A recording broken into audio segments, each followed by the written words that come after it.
Bem-vindo ao curso de Avaliação de Resultados e Impactos das Políticas Públicas.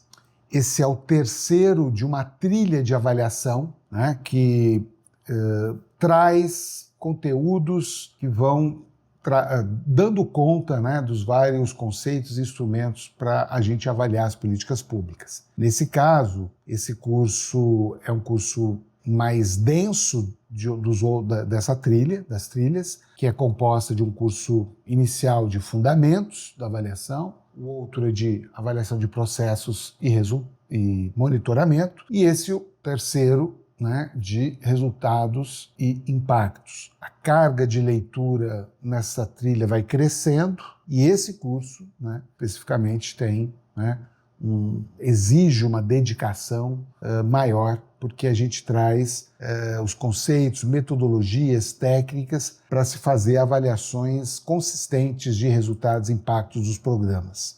Todos os nossos cursos têm objetivos de aprendizagem específicos, né? Então, o primeiro objetivo de aprendizagem desse curso é de que os alunos que tenham feito compreendam a importância de planejar um momento ideal de fazer a avaliação de resultados e de medir os impactos, né?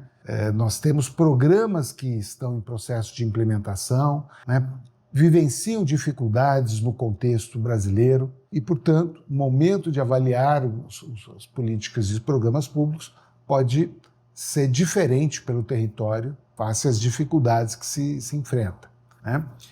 O outro objetivo de aprendizagem é que os alunos conheçam as várias fontes de referência de estudos, os vários relatórios, as várias avaliações que são realizadas nas universidades, nos órgãos de controle e também dos ministérios, dos governos estaduais e municipais. O terceiro objetivo tem a ver muito mais com as avaliações de impacto, especificamente aquelas que se valem de métodos experimentais, quase experimentais ou longitudinais, né? É um tipo muito particular de método avaliativo e é preciso, então, entender quando ele se aplica e quando, né, não deveriam ser usados, tá? Tem toda uma discussão bastante profunda nesse sentido, porque existem determinadas correntes no campo da avaliação que preconizam, né, com muita insistência, né, os desenhos experimentais quase experimentais, mas isso precisa ser, né, bem avaliado. Por fim, né, e não menos importante, é que vocês conheçam os princípios éticos para a realização das pesquisas de avaliação e resultados de impactos, especialmente essas avaliações experimentais e quase experimentais. Como todo curso nosso, é composto de 2 unidades, né? E a unidade 1 desse curso de avaliação de resultados e impactos versa sobre resultados, os métodos e técnicas de avaliação, né, dos efeitos mais imediatos sobre o público-alvo. Então, a gente recupera um pouco a discussão de implementação, né? Depois traz uma discussão sobre a importância da triangulação, né, do uso de métodos variados, né, de entrevistar diferentes agentes, atores, sujeitos envolvidos na avaliação, ou mesmo avaliação, né, a partir de diferentes perspectivas analíticas. Eu já vou falar um pouco mais sobre isso. Mas, enfim, na unidade 1, que seguramente tem, como eu disse, uma carga de leitura grande, a gente vai falar das várias fontes de referência dos estudos avaliativos, vamos falar dos relatórios produzidos, né, por órgãos públicos, vamos falar da estratégia meta-avaliativa de avaliação, o que é meta-análise, o que é revisão sistemática, e depois falamos também de como realizar pesquisas primárias, como usar os diferentes métodos quantitativos e qualitativos na avaliação e como, né, ir a campo e do campo produzir os insumos que depois vão estar no relatório de avaliação. Enfim, é um dos talvez das unidades com mais carga de leitura e de vídeos, né, de todos os módulos dessa trilha. E como eu dizia, essa é uma figura-chave, né, uma mensagem, inclusive traz uma mensagem muito importante, né, nessa perspectiva dessa trilha de avaliação, na perspectiva sistêmica que nós advogamos, né? Que é a estratégia de triangulação de sujeitos, métodos e perspectivas analíticas, né?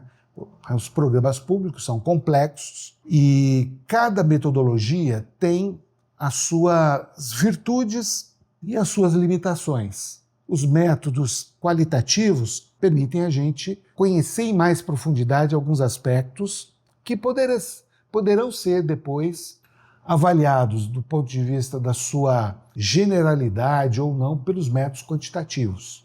Os métodos quantitativos são métodos mais estruturados. Eles abordam mais a superfície tangível, né, dos efeitos dos programas, por exemplo. Tá? Além disso, né, nós temos muitas pesquisas e estudos já avaliados pelas universidades e a gente acha que é muito importante a gente recuperar isso. Antes de partir para fazer qualquer pesquisa de campo, seja entrevista, seja aplicação de um questionário, numa amostra, é realmente levantar o que as universidades, o que os órgãos públicos já produziram sobre aquele programa. Tá?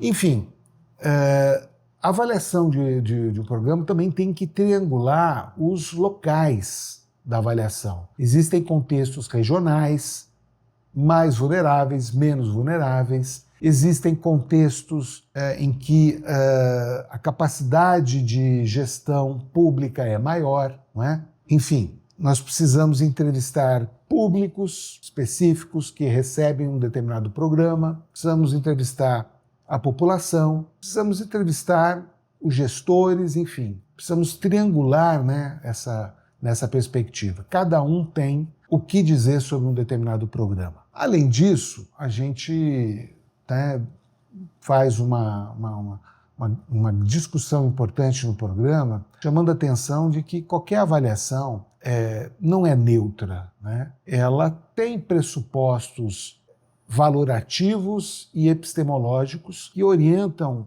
o avaliador em determinados caminhos específicos e não por outros. Né? Então, se você contratar uma avaliação de um programa por um determinado grupo, uma determinada universidade, contratar outra universidade, ou analisar o que o Tribunal de Contas percebeu do seu programa, né? Ou a CGU, Controladoria Geral da União, avaliou sobre o programa, cada um deles tem uma abordagem, né, valorativa diferente. E isso faz parte do processo levantar esse conjunto de evidências para que o gestor que vai tomar a decisão, ele possa considerar diferentes pontos de vista com relação ao programa. Tá? Então, essa é a ideia da triangulação multimétodos, multissujeitos e multiperspectivas. Tá?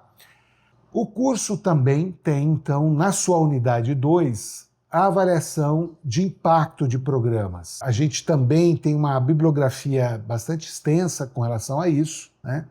E a gente traz os conceitos básicos para entender o experimento clássico e as modalidades de desenho quase experimental. Tá? Trazemos também a ideia de avaliação a partir de registros administrativos e também fazemos uma ampla discussão a respeito da robustez na avaliação. Né? Não é só a robustez de uma avaliação, não advém só do método, advém da aplicação do método e da apropriabilidade do método frente ao que se quer levantar. Esse módulo, ele procura, vamos dizer assim, trazer os conceitos básicos para entendimento dos modelos experimentais e quase experimentais, ilustrado aqui a partir desse gráfico, né, em que você tem, né, uma determinada população ao longo do tempo sendo medida de forma sistemática em várias situações e depois, né, você tem a introdução de algum programa público a partir ali do início do programa, né? No meio desse gráfico. E, supostamente, né, se esse programa foi bem desenhado, bem implementado, né, o programa eventualmente vai produzir resultados de uma forma mais acentuada do que aquele apurado junto ao grupo chamado grupo comparação, que não, de alguma forma, não foi beneficiado ainda pelo programa que se está introduzindo, tá? Então, a ideia é exatamente isso, nesse modelo quase experimental. Em que medida a gente pode avaliar os resultados, sobretudo os impactos de um programa, por conta dessa metodologia de avaliação experimental, quase experimental ao longo do tempo, tá? A gente faz um aprofundamento, traz as ideias de contrafactual, a estimativa de impacto, né? Enfim, para que o aluno compreenda esse tipo de avaliação quando ele, de alguma forma, se deparar por algum documento que faça uso dessa metodologia nesse sentido. Como todos os cursos, temos um vasto material de leitura, de figuras, de vídeos, temos um conjunto grande de vídeos, inclusive do próprio IBGE, falando das pesquisas do IBGE, né, que são fontes muito ricas para fazer avaliação de resultados, no sentido também de avaliação de impacto de programas, certo? E indicações bibliográficas também valiosas para quem quiser aprofundar. Importante chamar a atenção que esse curso tem uma carga de dedicação maior, inclusive, do que os outros, né? Como eu disse, né, cada curso tem um envolvimento de leitura, de reflexão, que vai se ampliando, né? Mas a gente espera que, com tempo e com dedicação, vocês consigam completar, né, todo o conteúdo e finalizar o curso. Então, obrigado pela atenção, obrigado pelo interesse em se matricular nesse curso. Bons estudos, boas leituras.